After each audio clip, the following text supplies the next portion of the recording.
დილამშვიდობის მოგესალმებათ ნინო ნებიერიძე შემოგერთით პირდაპირ ეთერში საინტერესო თემით და სტუმართან ერთად რა ხდება ქუთაისში ყველაზე აქტუალური აუცილებლად გაიგებთ ჩვენი გადაცემიდან ამიტომაც გვიყურეთ ყოველ დილით ჩართეთ ჩვენს არხზე და რაც მთავარია 21-12-32-ზე დაგვიკავშირდით თუ კი რაიმე შეკითხვა გაგიჩნდებათ ამჯერად ვისაუბრებთ ევროკავშირის კინოფესტივალი 2016-ზე გარდამტეხი მომენტები სათაურით ევროკავშირის კინოფესტივალი ასეა წარდგენილი და ჩვენი სტუმარი სტუდიაში რომელიც გაგვაცნობს კონკრეტულად ეს კინოფესტივალი რას ისახავს მიზნად საჩატარდება რამდენად მნიშვნელოვანია და რა ფილმები იქნება წარდგენილი ქალბატონი თამარ ხურცია ერთად შევეგებოთ ევროპას წარმომადგენელი მოგესალმებით თამარ დიდი მადლობა რომ გვესტუმრეთ სტუმრად ახართ ჩვენს ქალაქშიც და დარწმუნებული ვარ რომ ძალიან ისეთი კმაყოფილი წახალთ იმიტომ რომ თქვენი კვირეულის დატვირთვა ალბათ ის არის რომ კინოს დაუბრუნოთ მაყურებელი ასევე ევროპული კინო გააცნოთ ქართულ მაყურებელს და უკეთ ეს არის სასიამოვნო წუთების ერთმანეთისთვის მინიჭება მე მგონი ხო? კი ბატონო მოგესალმებით ევროკავშირის 2016 წლის კინოფესტივალით რომელიც გუშინ გაიხსნა ქუთაისში. ქუთაისში ესე ვთქვათ ორი დღე გასტანს ევროკავშირის კინოფესტივალი გუშინ გაიხსნა საკმაოდ საინტერესო ფილმებით დღესაც გაგრძელდება და ველოდებით მაყურებელს 18 საათსა და 30 წუთსა და 15 საათზე იქნება ორი ფილმი წარმოდგენილი ეს არის ჩეხური ფილმი და ფრანგული ფილმი ეკო და ზღვაზე წასვლა რომელიც საკმაოდ საინტერესო ფილმებია, ასევე გათვლილია ახალგაზრდებზე, ასე რომ ველოდებით ქუთაისელ მაყურებელს რომ ინტერესს გამოხატავენ და ეწვევიან კინოთეატრ სულიკოს. თამარ, სხვადასხვა ქალაქი არის შერჩეული, ხო? სადაც უნდა იყოს ეს ფილმები, ნაჩვენები. რომელი ქალაქებია? Წლევანდელი კინოფესტივალი ტარდება 5 ქალაქში, გაიხსნა თბილისით 9 მარტს, შემდგომ უკვე გაგრძელდა რუსთავში, ბოლნისში, მეოთხე ქალაქია ქუთაისი და 18 მარტს დასრულდება მესტიაში, ეროვნულ მუზეუმში იქნება კინოჩვენებები. ესე იგი, მე როგორც გადავხედე პროგრამას, არის თბილისში იყო 5 დღის განმავლობაში, ხო? დიახ. რუსთავში 1, ბოლნისში 1, ქუთაისში არის 2 დღე და მესტია დაასრულებს 3 კვირეულს. წარმოდგენილია ფილმები, ეს არის ევროპული ფილმები, შეირჩა ევროკავშირის წევრი ქვეყნების საელჩოების მიერ, რომელმაც მოგვაწოდა ეს ფილმები და არის სულ 17 ფილმი 13 ევროკავშირის წევრი 13 ქვეყნიდან.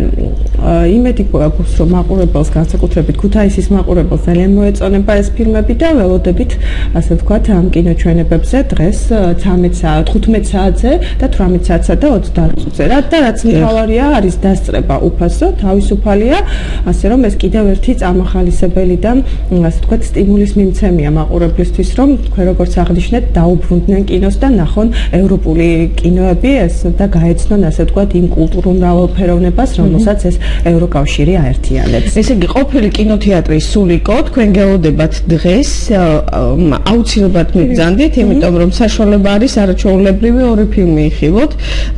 ფილმი ყველგან სხვადასხვაა ხო? რამდენიმე ფილმი მეორდება მხოლოდ არის 17 ფილმი როგორც აღნიშნეთ 13 ქვეყნის სხვადასხვა რეჟისორის ასე ვთქვათ და სხვადასხვა თემატიკის და ჟანრის რომ მაქსიმალურად ასე ვთქვათ გავითვალისწინეთ ქართული აუდიტორიის ინტერესებით რომ მოგვერგო ასე ვთქვათ თითოეული ქალაქისთვის ფილმი.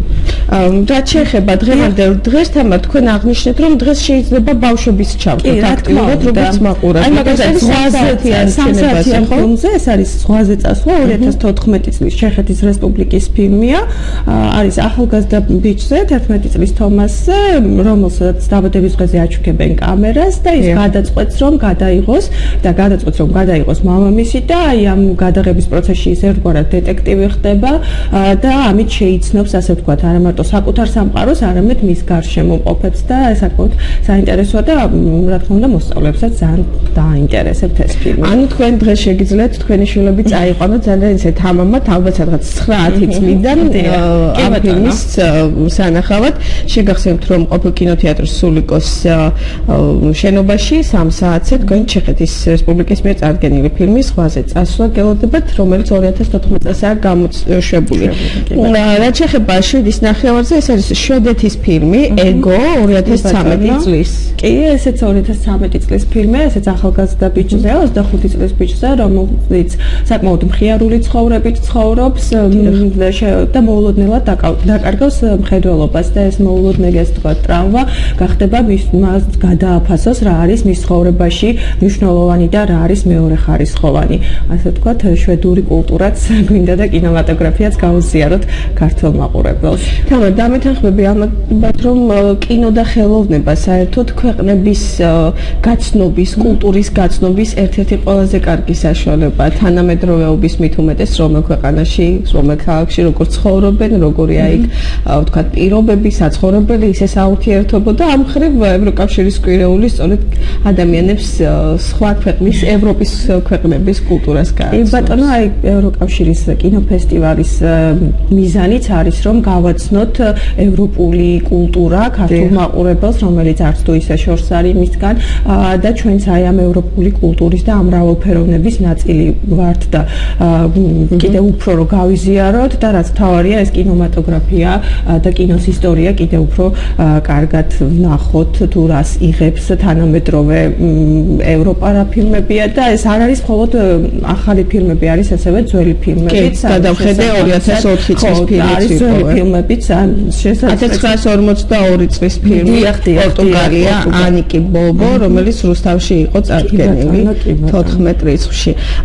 ბევრი ქვეყანა აქვს, ბელგია, უნგრეთი, საფრანგეთი, იტალია, მოკლედ საინტერესოა ნამდვილად ერთიანობაში თვალს თუ გადავავლებთ და მე დარწმუნებული ვარ, რომ მაყურებელი აუცილებლად ეყოლებათ თქვენ სხვა ქალაქებში წარდგენილი უკვე ფესტივალის შესახებ რა შეგიძლიათ თქვათ, რამდენად კმაყოფილი ხართ, იყო თუ არა მაყურებელი, დაინტერესება და რა ფორმით ჩაივლის თამარ, თუ იქნება ან წარდგენა, დისკუსია, დაბეჭდილებების გასაგებად. დავიწყეთ ფილმების ჩვენება და გახსნა თბილისით, დედაქალაქით და საკმაოდ აქტიური მაყურებელი იყო დედაქალაქში, ძალიან საინტერესოდ ჩაიარა, ყველა ფილმის ჩვენება თითქმის ანშლაგით ჩაიარა.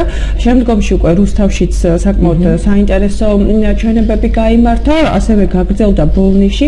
ანუ მნიშვნელოვანი იყო ჩვენთვის, რომ ქალაქები შევარჩიეთ იმის მიხედვით, რაც შეიძლება თქვათ არა აქვთ მათ შესაძლებლობა, რომ ნახონ კინო, არაა საერთოდ კინოთეატრი და მოგვიწია კულტურის ცენტრებში, სხვადასხვა დარბაზების, ასე ვთქვათ, დაქირავება, იქ მოწყობა ამ ჩვენებებისთვის მაქსიმალურად შევეცადეთ, რომ ყველა ქალაქისთვის, ასე ვთქვათ, ხელმისაწვდომი ყოფილიყო. მეოთხედ ტარდება უკვე ეს ფესტივალი და ისეთი ქალაქები შევარჩიეთ ახლა, სადაც მანამდე არ ჩატარებულა იგივე, როგორც არის რუსთავი, ბოლნისი, მესტია.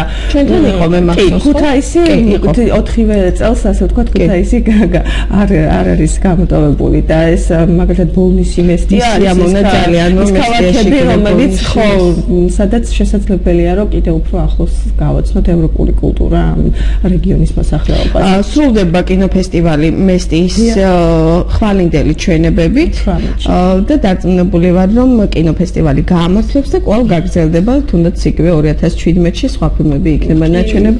ალბათ მაყურებელის დამეთანხმება, რომ სხვა ხიბლი აქვს, როდესაც კინოს უყურებ კინოთეატრში დიდ ეკრანზე სხვა მაყურებლებთან ერთად და შეგიძლია შენი ემოციები გამოხატო ძალიან ისე აშკარად და გულღიად, ხო?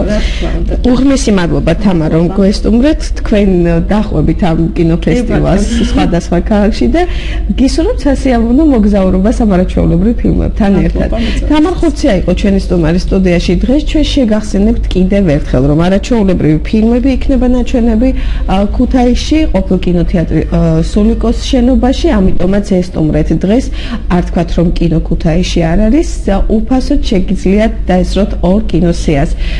ეს არის 3 საათზე და 7:30 და შეგახსენებთ 3 საათიან კინოჩვენება, შეგიძლიათ თქვენს შვილებთან ერთად დაესწროთ. მე ამით არ გემშვიდობებით 11:30 საინფორმაციო გამოშვების შემდეგ კვლავ სტუმართან ერთად დაგიბრუნდებით, ასე რომ დარჩი ჩვენთან ერთად.